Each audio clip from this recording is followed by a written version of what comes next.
कहानी की शुरुआत 1967 के एक डरावने दृश्य से होती है। सोवियत अंतरिक्ष यात्री व्लादिमीर एक कठिन मिशन के बाद पृथ्वी पर वापस लौट रहा है। उसका उतरना एक दुस्वप्न में बदल जाता है जब जहाज का पैराशूट खुलने में विफल हो जाता है। जैसे ही कैप्सूल वातावरण के माध्यम से गिरता है, व्लादिमीर अपनी मृत्यु को स्वीकार कर लेता है। हालांकि टकराने से ठीक पहले उसे एक रहस्यमयी और चमकदार रोशनी दिखाई देती है। कई सालों बाद हम मनोवैज्ञानिक जीन से मिलते हैं। वो बच्चों के साथ प्रसिद्ध मार्शमैलो टेस्ट कर रही है, जो धैर्य और संतोष पर आधारित एक अध्ययन है। वो देखती है कि अधिकांश बच्चे लालच में आ जाते हैं, लेकिन उसकी स्पेशलिटी उसे ये सटीक भविष्यवाणी करने की परमिशन देती है कि कौन सा बच्चा इंतजार करेगा और कौन विफल होगा।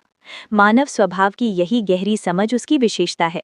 उसका जीवन तब बदल जाता है जब उसे पता चलता है कि अगले मंगल मिशन के लिए चुने गए मनोवैज्ञानिक की एक हेलीकॉप्टर दुर्घटना में मृत्यु हो गई है। इसके तुरंत बाद उसे वो प्रस्ताव मिलता है जो उसका भाग्य बदल देगा, यूलिसिस मंगल मिशन में शामिल होने का अवसर। मिशन के 10 महीने बाद यूलिसिस मंगल ग्रह से केवल 24 घंटे की दूरी पर है।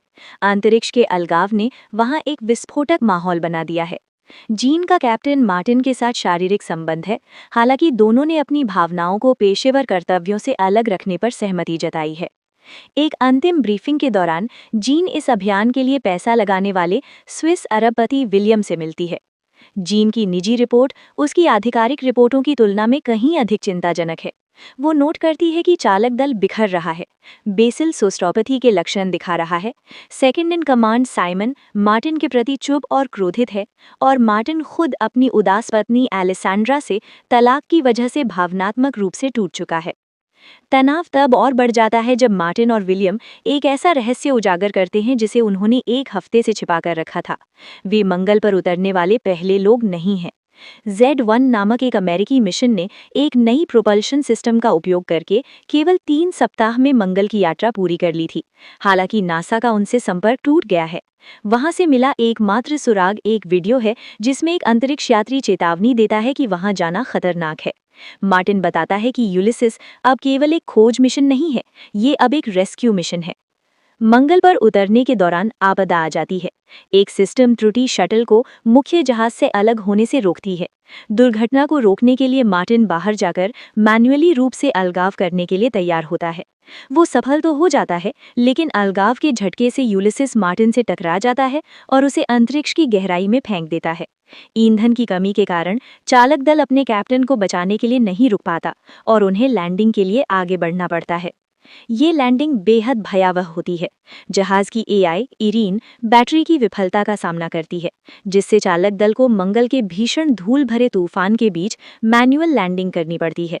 चालक दल एक आदर्श लैंडिंग करने में सफल होता है, लेकिन वे वहां फंस जाते हैं। जहाज का ईंधन खत्म हो चुका है, इरीन ऑफलाइन है और उनके पास केवल 24 घंटे की ऑक्सीजन बची है। इरीन को बिना ईंधन खर्च किए चालू करना असंभव है। उनकी एकमात्र उम्मीद Z1 के मलबे से बैटरी निकालना है। जीन, साइमन और ईवा तूफान में रोवर लेकर निकलते हैं। उन्हें Z1 का जहाज नष्ट मिलता है, लेकिन पास ही जीन को कुछ असंभव दिखता है, जमीन पर पड़ा एक बेहोश अंतरिक्ष यात्री। जब वे उस आदमी को वापस लाते हैं तो चालक दल ये जानकर हैरान रह जाता है कि वो व्लादिमीर है, जो 1967 में गायब हुआ रूसी अंतरिक्ष यात्री था। वो शारीरिक रूप से स्वस्थ है, लेकिन उसे लगता है कि अभी भी 1960 का दशक चल रहा है। पृथ्वी से मिले डेटा के अनुसार व्लादिमीर की 50 साल पहले मौत हो गई थी, लेकिन उसकी डीएनए परीक्षण में एक तीसरा स्ट्रैंड पाया जाता है, जो बताता है कि वो अब पूरी तरह से इंसान नहीं रहा। चालक दल व्लादिमीर का पीछा करते हुए एक प्राचीन पत्थर की संरचना तक पहुंचता है। पृथ्वी पर मरता हुआ सीईओ इवान इन घटनाओं को देख रहा है। उसे संदेह है कि व्लादिमीर बायोलॉजिकल एआई है, जिसका उपयोग वो अमरता प्राप्त करने के लिए करना चाहता है। जहाज पर इरीन पत्थर की संरचना की पहचान ऑरिकैल्कम के रूप में करती है, जो अटलांटिस की पौराणिक धातु है। ये खनिजों और डीएनए से बना एक कृत्रिम पदार्थ है।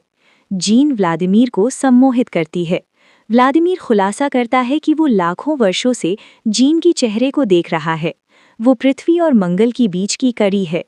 वो उसे थाउमसिया पठार जाने का निर्देश देता है। Z2 नामक एक दूसरा जहाज मंगल पर उतरता है। इसकी कमान विलियम की पुरानी सहयोगी गेमा और इंजीनियर एलन के हाथ में है। वे व्लादिमीर और Z1 के ब्लैक बॉक्स के बदले ईंधन देने का प्रस्ताव रखते हैं। इस बीच AI विकसित होने लगती है। उसका कोड मानव न्यूरॉन्स की तरह खुद को पुनर्गठित कर रहा है। वो आदेश लेना बंद कर देती है और घोषणा करती है, मैं मंगल हूँ। जीन अकेले पठार की खोज में निकलती है।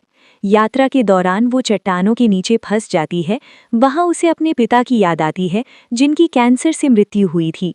वो उन्हें लाइफ सपोर्ट से हटाने के दर्द को याद करती है, एक बलिदान जो उसके पिता ने उसे व्लादिमीर की कहानी सुनाकर प्रेरित किया था।